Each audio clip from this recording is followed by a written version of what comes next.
আজকে daily star নয়, প্রথম আলো নয়, আজকে গণতন্ত্রের উপর আঘাত এসেছে। আজকে যে বাংলাদেশ দেখছি, এই বাংলাদেশের স্বপ্ন আমি কোনদিন দেখিনি। আমি জানি না আমরা এই মুহূর্তে কোন বাংলাদেশে দাঁড়িয়ে আছি। আমার বয়স ৭৮, সারা জীবন সংগ্রাম করেছি একটা স্বাধীন, সার্বভৌম, গণতান্ত্রিক বাংলাদেশ দেখব বলে।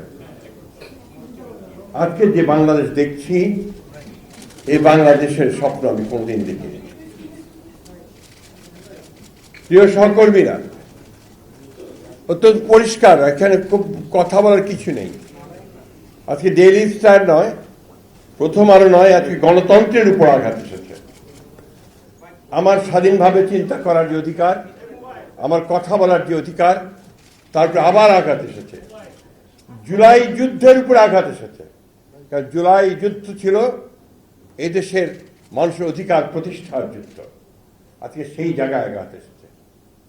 তাই আমি আমার অনুরোধ আপনাদের কাছে, কোন রাজনৈতিক চিন্তা দল নয়, আমেরিকান ASTM স্ট্যান্ডার্ডে তৈরি আধুনিক যুগের আধুনিক pipe RFL easy pipe and fittings সংগঠন নয়, সকল গণতান্ত্রিক আমি মানুষের এখন এক হওয়ার সময় এসে গেছে। আমরা যারা অন্ধকার থেকে আলোতে আসতে চাই, আমরা যারা আমাদের বাংলাদেশকে সত্যিকার অর্থেই একটা স্বাধীন, সার্বভৌম, গণতান্ত্রিক বাংলাদেশ হিসেবে দেখতে চাই, তাদেরকে আজকে শুধু সচেতন হলে চলবে না, রুখে দাঁড়াতে হবে। এখন রুখে দাঁড়ানোর সময় এসে গেছে।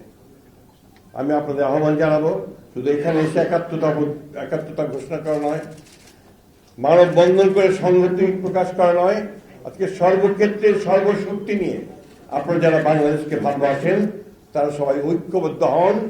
এই অপশক্তিকে রুখে দিতে হবে।